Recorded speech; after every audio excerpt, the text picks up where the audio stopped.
gente! Começando mais uma Hora do Enem aqui pela TV Escola, o mais tradicional e importante programa diário do Enem da TV brasileira. Estamos conectados mais do que nunca e vamos estar juntos para alcançar um ótimo resultado, pois esse ano o apoio vai muito além do que você assiste aqui na TV Escola. E no programa de hoje vamos entrevistar o coach psicanalista Eduardo Casarotto. E você vai saber como ter acesso ao nosso curso intensivo digital e assistir a teleaula do dia, apresentada pelo Lande Vieira, uma super aula temática de física abordando ótica e ondulatória. E você vai ter ainda um bate-papo no final do programa no quadro Uma Janela para o Enem, com a presença muito especial de um estudante que realmente faz a diferença na sua comunidade. No caso dele, na favela da Rocinha. É o estudante do ensino médio Alexandre Souza. Então, pegue o seu material, concentre-se, fique ligado, porque está na sua hora, a Hora do Enem. No bate-papo de hoje, nós vamos falar sobre ganho secundário. O que é ganho secundário? Sabe aquela matéria que você não vai bem? Isso não quer dizer que você não vai bem na vida toda, né? E para isso vou falar com o Eduardo Casarotto, psicanalista, cientista, autor de diversos livros e vários projetos no mundo, aqui no Brasil, né, em Portugal, em Moçambique, enfim, em alguns lugares. Edu, muito bem-vindo na Hora do Enem novamente. Olá, Tati. Olá, pessoal. Tudo bem? Muito feliz de estar aqui de novo. Agora vamos falar sobre ganho secundário. Não é porque você não vai bem na escola que você não vai bem na vida. O ganho secundário é um assunto que, se a pessoa dominar logo nessa adolescência, ela tem uma grande chance de se dar muito bem na vida. Bom, entenda o seguinte. Imagina uma criança. Tem duas crianças aqui, dois irmãos. Um tem gripe, um está com gripe, o outro está saudável. Quem ganha mais atenção? Quem está com gripe. Então, o cérebro, ele tem um registro de tempo e intensidade. Então, quando uma criança ganha mais atenção por uma doença, ou por ir mal, ou por fazer bagunça, o cérebro registra um caminho de ganho de atenção. Porque o cérebro não registra o que é bom, o que é ruim, e sim ele registra qual o maior ganho de atenção. Então, aí está um grande perigo. Por quê? Imagina lá, uma criança trazendo um desenho bonitinho para o pai e para a mãe, falar: olha que desenho bonitinho, pai. E aí, eu ganhei quanto tempo daquilo de atenção? Parabéns, filho, parabéns! 10 segundos. Aí ele foi mal na escola, ou aprontou alguma coisa na escola. Meia hora de atenção ali, falando no seu ouvido. Muita atenção, é castigo, é aquilo tudo. Então, isso fica uma dica para os seus pais, tá? Para o papai e para a mamãe que está assistindo isso, dê mais atenção para a forma positiva, para as coisas positivas que seus filhos fazem, né? E você tem que romper isso. Será que eu estou ganhando muito mais atenção porque meus pais dão atenção para mim no negativo? Então, pessoas às vezes muito inteligentes, com muita capacidade, elas vão mal. Por quê? Porque elas estão condicionadas a ganhar atenção pelo negativo. Sempre que eu faço uma coisa boa, isso causa um resultado desse tamanho de atenção. Quando eu vou mal na escola, quando eu apronto, eu ganho isso de atenção. O cérebro entende isso e fica provocando, e fica se sabotando inconscientemente para ganhar esse nível de atenção. Então, você tem que ter a autorresponsabilidade e falar assim: poxa, eu tenho que ir bem por mim, e não para ficar ganhando parabéns do papai e da mamãe. Porque esse é o meu futuro, e não é o futuro do papai e da mamãe, esse é o seu. Então você para de ganhar atenção por essas coisas e cria essa responsabilidade.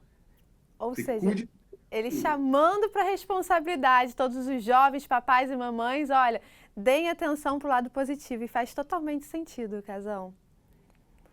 Isso aí. Olha, esse foi o Casão aqui na Hora do Enem com a gente, Eduardo Casarotto. Na próxima vez eu te espero com mais dicas como essa, pode ser, Edu? Obrigado, Tati. Obrigado, pessoal. Obrigada pela presença e até a próxima bate-papo com o Eduardo. E eu volto com muito mais Hora do Enem para vocês.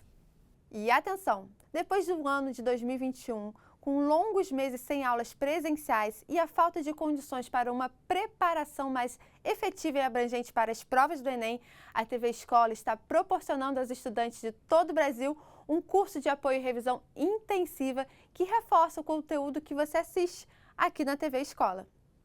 Contando com a parceria do Colégio 24 Horas e do QG do Enem, uma super plataforma disponibiliza um curso modular totalmente digital para você estudar diariamente através de centenas de videoaulas especiais do curso online do QG do Enem. Além de exercícios, material de apoio e mini simulados inteligentes, você tem uma completa estrutura de aprendizagem, trabalhando conteúdos mais cobrados nas provas e tendo como referência as habilidades, que facilita, assim, a compreensão de toda a programação. E para participar, procure as secretarias de educação da sua região, os líderes da comunidade, organizações sociais ou até uma empresa para ajudar a ter acesso a esse projeto. Acesse também nosso site e saiba como aderir a esse curso de apoio de reforço intensivo da Hora do Enem 2021, que você pode fazer de casa, da escola, do trabalho, sozinho ou em grupo, sempre contando ou não com a ajuda de professores e facilitadores. E para entrar agora mesmo no ritmo das aulas, o nosso querido Lande Vieira vem aí apresentando a teleaula do dia. Hoje uma super aula temática de física, ótica e ondulatória.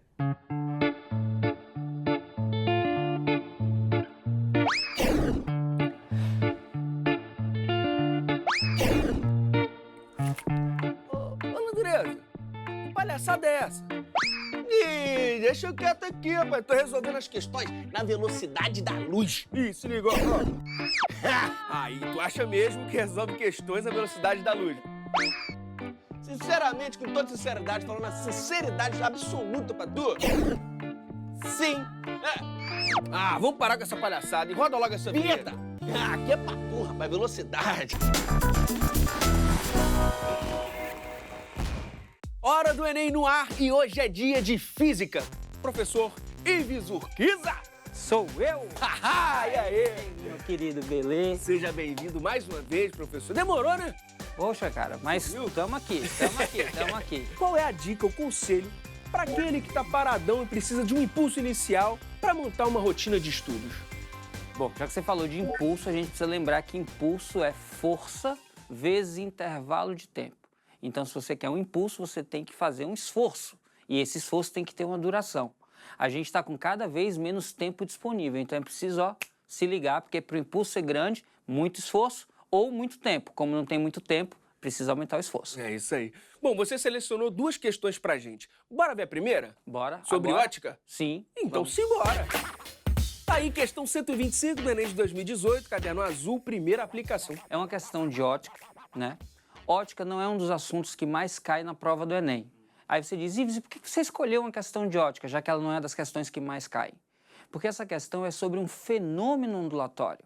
E fenômenos ondulatórios aparecem na primeira habilidade, que é a habilidade 1 da competência 1, que diz que é necessário que o aluno seja capaz, atenção ao verbo, identificar, reconhecer. Reconhecer características ou propriedades de fenômenos ondulatórios ou oscilatórios. Segundo verbo, relacionando-os aos seus usos em diferentes contextos. Então, quando a gente fala de fenômenos ondulatórios, eles aparecem tanto em ótica quanto aparecem em ondulatória. E é muito importante que o estudante entenda que a prova, embora tenha conteúdos, ela avalia habilidades. Então, quando vai se preparar, estuda conteúdo. Quando vai treinar, treina habilidade. E aí essa questão, embora seja de ótica, trata sobre um fenômeno ondulatório. Perfeito. E o que o pessoal precisa saber, assim? O que ele tem que focar para poder mandar bem numa questão como essa? Se você olhar para a questão, você vai perceber que tem um raio de luz que atravessa um prisma. Então, se atravessa, refração. Então, ele já percebe que tem um fenômeno de refração ali. Em seguida, tem um espelho, reflexão. Então, ele já tem outro fenômeno ali. Então, ele tem que perceber qual é o fenômeno e, a partir daí, identificar o que a questão pede. Perfeito. Então, bora para a questão? Bora lá, então. Eu gosto sempre de começar lendo o comando, porque muitas questões têm textos extensos. E muitas vezes, quando o aluno chega no final, pede informações do texto de apoio. E ele precisa voltar ao texto, já que ele leu sem atenção devida, porque ele não sabia o que era pedido. Então, se ele lê o comando, quando ele volta, ele evita uma releitura. Ele já ganha ali 30, 40 segundos, que pode parecer pouco, mas numa prova de 90 questões, isso às vezes dá quase 1 hora. Observando os pontos luminosos revelados no filme, de baixo para cima, por favor, grifa isso. Constatam-se as seguintes cores. Beleza. Ele está mostrando aqui esse aparato, o raio faz toda essa trajetória aqui, e ele quer que eu leia daqui de baixo para cima. Muito cuidado com isso, de baixo para cima. E aí eu tenho 3 raios que não estão identificados e eu quero identificar as cores. Aí o que é importante eu perceber? Isso aqui é um prisma que está recebendo um raio que se divide em cores. Então, se eu tenho mais de uma, esse raio é policromos, várias cores. Policromático, se divide, e aqui é muito importante. No fenômeno da refração, quanto maior for a frequência, maior será o desvio. Então, olha só o caminho que seria sem o prisma. Perceba 3 desvios. Quem desviou mais tem maior frequência. Se tem maior frequência, tem menor comprimento de onda. Frequência e comprimento de onda são inversamente proporcionais. Então, quem desvia mais tem maior frequência e, por isso, tem menor comprimento de onda. Então, esse raio que faz esse maior desvio e que vai lá para cima, no mais alto, tem maior frequência. Esse raio que desvia menos, bate aqui e vem aqui para baixo, tem menor frequência. Então, a gente já pode botar aqui um sinal de mais para lembrar que esse caminho percorrido com o maior desvio e que foi lá em cima tem maior frequência. Já esse caminho que teve o menor desvio, bateu e veio aqui, menor frequência. E aí, como a gente tem que velocidade é dado por lambda vezes f, considerando a velocidade constante, a gente vai ter uma relação de inversa proporcionalidade. Maior frequência, menor comprimento de onda. E aí a gente vai então buscar na tabela quem tem maior frequência ou menor comprimento de onda para saber isso aqui. Ou vai buscar quem tem a menor frequência e o maior comprimento de onda para identificar esse. Tranquilo? Tranquilo. Aí ele diz: a figura representa um prisma óptico, constituído de um material transparente cujo índice de refração é crescente com a frequência da luz. Veja que ele já deu essa informação, caso você não soubesse, ele já disse isso. Crescente com a frequência da luz que sobre ele incide. Um feixe luminoso composto por 3 luzes, vermelha, azul e verde, incide na face A e emerge na face B, ou seja, sai do prisma na face B. E após ser refletido por um espelho, incide num filme para fotografia colorido, revelando 3 pontos. Observando os pontos, determinar de baixo para cima quem são as cores. E aí ele dá em cima do prisma uma sequência e muita atenção no que está aparecendo aqui no canto direito. NM, nanômetro, unidade de comprimento de onda. Então o que ele está dizendo para a gente é comprimento de onda. Aqui eu pensei em frequência, não foi? Foi. Então, se eu pensei em frequência, aqui é a máxima e aqui é a mínima. Certo. Como ele está dando lambda, eu vou pensar o contrário. Aqui em cima é o de menor lambda e aqui embaixo o de maior lambda. Aí o restante que sobrar é o do meio. Beleza. Então, das cores que ele deu, vermelho, azul e verde, qual é o que tem maior comprimento de onda? Vermelho. Quando você olha para a tabela, vermelho está lá em 700. Então, eu já sei que essa cor aqui de baixo é a vermelha. Certo. Das que ele deu, qual é a que tem menor comprimento de onda, verde ou azul? Se Azul. você olhar, o verde está perto de 500 a 550 e o azul 450, então tem o menor lambda. É o azul. Então, aqui em cima, essa cor é azul. Sobrando só, então, para essa do meio, a cor verde. Se a gente for cobrir as cores aqui, só para ilustrar, a gente vai ter, saindo daqui, sofrendo menor desvio e chegando aqui embaixo, vermelho. Saindo daqui, sofrendo maior desvio e chegando aqui em cima, azul. Certo. E aqui no meio é verde, mas como o quadro é verde, eu vou deixar amarelo só para destacar. Beleza. Importante, ele mandou ler de baixo para cima. Então a gente vai ver vermelho, verde, azul. A sequência é vermelho, verde, azul. E a alternativa que diz isso para a gente, vermelho, verde e azul, é a alternativa letra A, de aprovação, que quem assiste aqui a Hora do Enem, com certeza está mais próximo. Show de bola.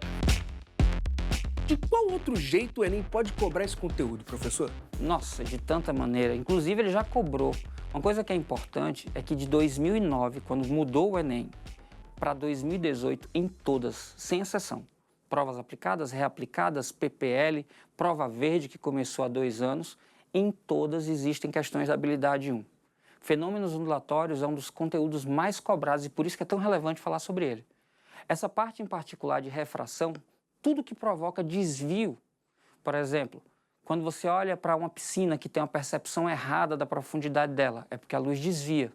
A gente enxerga as coisas porque a luz, quando entra no nosso olho, desvia e vai para um ponto no fundo do olho da retina. Refração. Reflexão. Sempre que a gente enxerga algo é porque a luz chega nos nossos olhos. Ela pode chegar diretamente porque o objeto emite luz ou ela pode chegar por reflexão. Eu, como não tenho brilho próprio, embora... para com isso! Tem brilho próprio, sim. A luz precisa bater em mim para que você me enxergue. Então, isso é um fenômeno de reflexão, por exemplo, e tantos outros, onde envolver espelho, onde envolver superfície polida, onde você puder enxergar algo através de reflexão, pode cair no Enem. É isso aí. Tranquilo? Tranquilo. Professor, quando a gente aprende esse conteúdo? Bom, na maioria das escolas, esse conteúdo aparece ou no final do primeiro ano do ensino médio, ou aparece no segundo ano do ensino médio e é revisado no terceiro ano do ensino médio. Em algumas escolas, no ensino fundamental, no 9º ano, é visto uma geral sobre os conceitos de física, mas num nível de profundidade pequeno, até porque os alunos são um pouco maduros para acompanhar tudo. Ótica, quando aparece, é mais estudo de cores, mas não fenômenos com muita precisão, como esse caso precisaria ter um pouco mais de compreensão. Eu acredito que é mais fácil falar de final do primeiro ano do ensino médio ou início do segundo ano. Em livros didáticos que são separados em módulo 1, 2 e 3, está normalmente no módulo... E agora vamos falar de ondas. Todos estão em fenômenos ondulatórios, não é isso? Isso, que bom que você entendeu, exatamente. A gente está discutindo fenômenos ondulatórios que aparecem tanto em ótica quanto na ondulatória. Até porque quando a gente fala de ótica, luz. E luz é um tipo de onda. Então a gente poderia estudar ótica dentro de ondulatória, só que tem tantos fenômenos que a gente diferencia. Professor, por que ondulatória é tão importante? Porque tem uma habilidade dedicada exclusivamente aos fenômenos ondulatórios. E essa habilidade de 2009 a 2018, em todas, sem exceção, em todas as provas foi cobrada. Então vale muito a pena reforçar o conteúdo. Perfeito. Você trouxe mais uma questão pra gente, tá certo? Certíssimo. Questão 67 do Enem de 2016, caderno azul, segunda aplicação. Tá contigo, hein, mestre? Olha só, de novo começando aquela estratégia de ler primeiro o comando, tá? Perfeito. Ele diz, quais são as lentes que solucionam o problema descrito? Opa! Direto, né? Sim. Que problema? Agora, quando eu for ler o problema, eu já sei que eu tenho que identificar. Tem uma situação problema que vai estar explícita e eu vou entender qual é para poder olhar para as alternativas.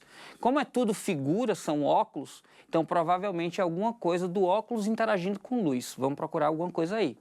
Aí ele diz, nas rodovias é comum motoristas terem a visão ofuscada ao receberem a luz refletida na água empoçada no asfalto. Sabe-se que essa luz adquire uma polarização horizontal. Grifa essa informação que é muito importante. Já você explica pra gente, né, professor? Isso. Para solucionar esse problema, há a possibilidade de o motorista utilizar óculos de lentes constituídas por filtros polarizadores. Vamos já falar o que é isso.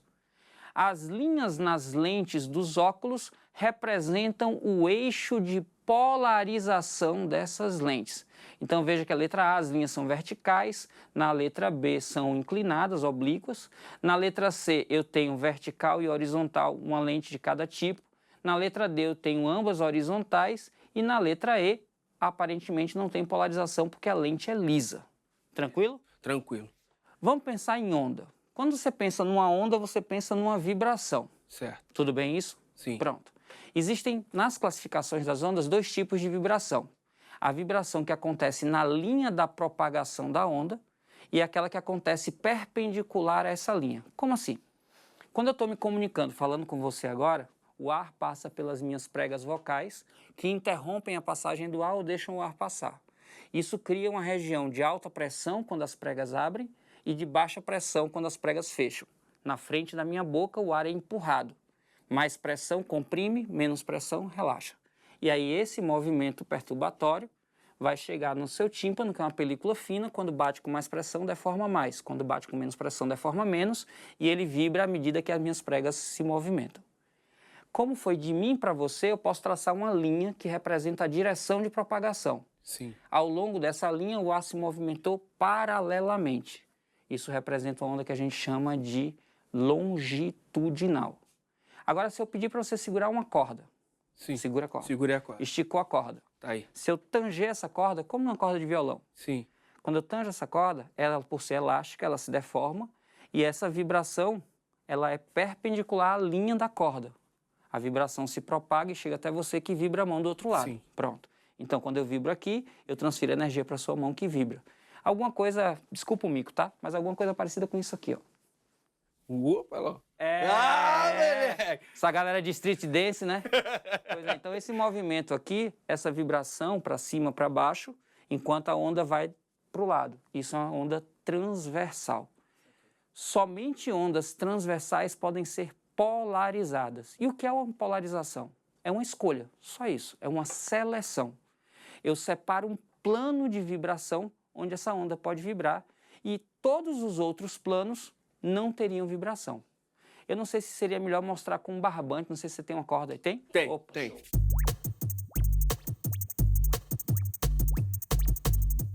Então, aqui é um ponto A, aqui é um ponto B, essa linha aqui é a direção AB. Quando eu vibro, perceba que a corda está se movimentando aqui, ó. Sim. E a direção está nessa linha, enquanto que a vibração está nessa outra, ela vai para cima e para baixo, ó. Certo. Isso é uma onda transversal. Certo. Essa onda transversal, ela pode ter uma interrupção dessa vibração. Certo. Alguma coisa parecida com... Olha só, já tinha até pincelzinho aqui, que coisa boa. Já tinha. Olha só, imagina que eu seguro aqui. Certo. Eu continuo segurando? Isso. Lembrando aos estudantes que toda vez que a gente vai para uma experiência, tem fontes de erro várias, né? Claro. É diferente de uma análise feita por computador, então aqui vai ficar bonito de ver, mas não vai ficar perfeito como se a gente tivesse feito no computador. A gente tem uma fenda. Certo. Perceba que se eu vibrar para cima e para baixo aqui a corda, ela sobe e desce sem interrupção. Certo. Se eu tentar ir para um lado e para o outro, perceba que aqui tem um bloqueio. Sim. Pronto. Quando eu vibro para cima e para baixo, a linha da polarização é igual à linha da vibração. Isso deixa a onda passar sem problema. Certo. Quando eu vibro para um lado e para o outro, a vibração é perpendicular à polarização. E isso bloqueia a passagem da onda. Entendi. Então, se eu quero interromper a passagem da onda, eu preciso que a fenda seja perpendicular à vibração. Quando eu tentar vibrar aqui, veja que do lado de lá, quando você estica, quase não passa nada. Passa um pouco porque aqui a fenda não é muito estreita. Mas, Por exemplo. se você comparar o tamanho que vibra de um lado com o tamanho que vibra do outro, tem bem menos vibração do lado de lá. Isso porque a fenda que polariza é perpendicular ao eixo de vibração. Então, se você quer usar um óculos que evite a passagem de luz polarizada, você tem que escolher um eixo de polarização que forme 90 graus com a direção da polarização da onda. Certo. É isso que a gente vai procurar. Beleza. Tranquilo? Show de bola. Então, no texto, ele está dizendo, lá diz, sabe-se que essa luz adquire uma polarização horizontal. Então, se a polarização é horizontal e eu quero evitá-la, eu tenho que colocar 90 graus. Certo. Qual é a 90 graus da horizontal? A vertical. Vertical. Então, eu vou procurar uma alternativa onde as linhas que representam o eixo de polarização do óculos sejam verticais. E aí eu tenho duas que aparecem vertical, a letra A e a letra C. Só que na letra C, eu tenho uma lente vertical e uma lente horizontal. Nessa lente horizontal eu teria problema, eu ainda veria o brilho. Então, a única alternativa que bloqueia a passagem é a alternativa da letra A. De novo, aprovação. É isso aí, perfeito. Tranquilo? Deu para entender? Deu super para entender, professor. Porque as ondas de luz estão polarizadas na horizontal e eu preciso que o óculos tenha a polarização vertical para bloquear a passagem. Professor, tem alguma dúvida recorrente que a galera sempre vem tirar contigo? Sim. A primeira dúvida é se o Enem é mais fácil ou mais difícil que o vestibular tradicional. E a minha resposta é sempre depende. A prova é diferente. Para alguns é diferente e difícil, para alguns é diferente e mais fácil. O que muda principalmente é que o Enem trouxe o cotidiano do estudante para dentro da prova. Que ele começou a fazer perguntas do tipo por quê, ao invés de só perguntas do tipo quanto. E na minha percepção de professor, para mim hoje, muito melhor dar aula para questões Enem do que para vestibulares tradicionais, porque eu discuto os porquês, que é o que mais me interessa na ciência. Gente, hoje na Janela do Enem nós temos uma história linda, fantástica, que eu tenho certeza que vai inspirar vários alunos aí do nosso Brasil. Ele é coordenador de um Grêmio estudantil na Rocinha. Eu vou conversar com Alexandre de Souza. Bem-vindo à Hora do Enem, Alexandre. Bom, obrigado. Uma boa tarde, pessoal. Boa tarde. Eu queria que você me falasse um pouquinho do trabalho que você desenvolve aí na Rocinha, junto com os estudantes que estão se preparando para o Enem.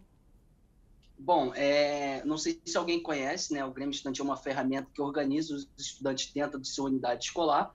Desde 2017, a gente vem fazendo um trabalho efetivo de organizar esses estudantes, mostrar, né, para que serve essa ferramenta Grêmio Estudantil, e a gente vem mobilizando esses estudantes, né, a estar apoiando ele, motivando ele a estar se preparando para o Enem, né?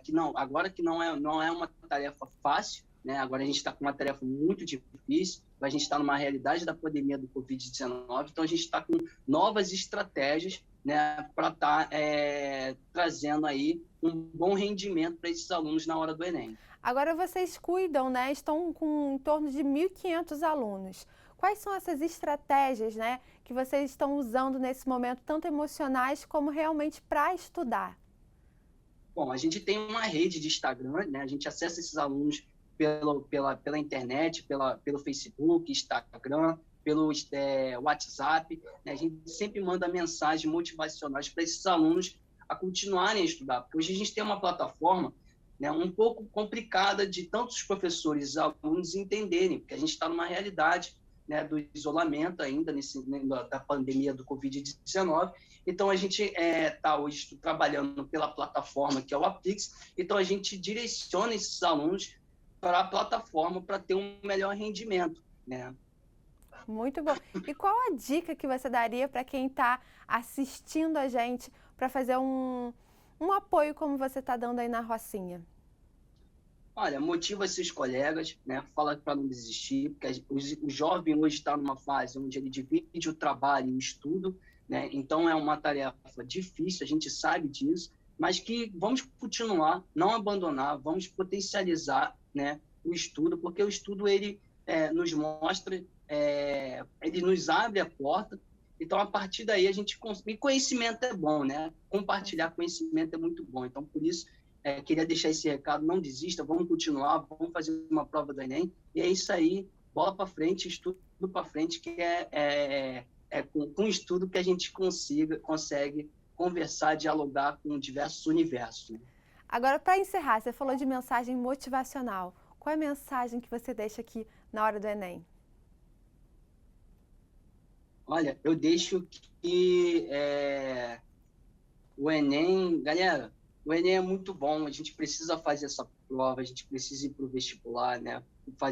Seguir mais uma etapa na nossa vida acadêmica, né? E a mensagem que eu deixo: estude, né, bastante e preste bem atenção na aula do professor, que hoje a gente agora está em aula dentro de casa, então é muito fácil, né, a gente ficar ali com preguicinha, dar uma cochilada na hora da aula e tal, mas a mensagem é: estude, que a gente consiga.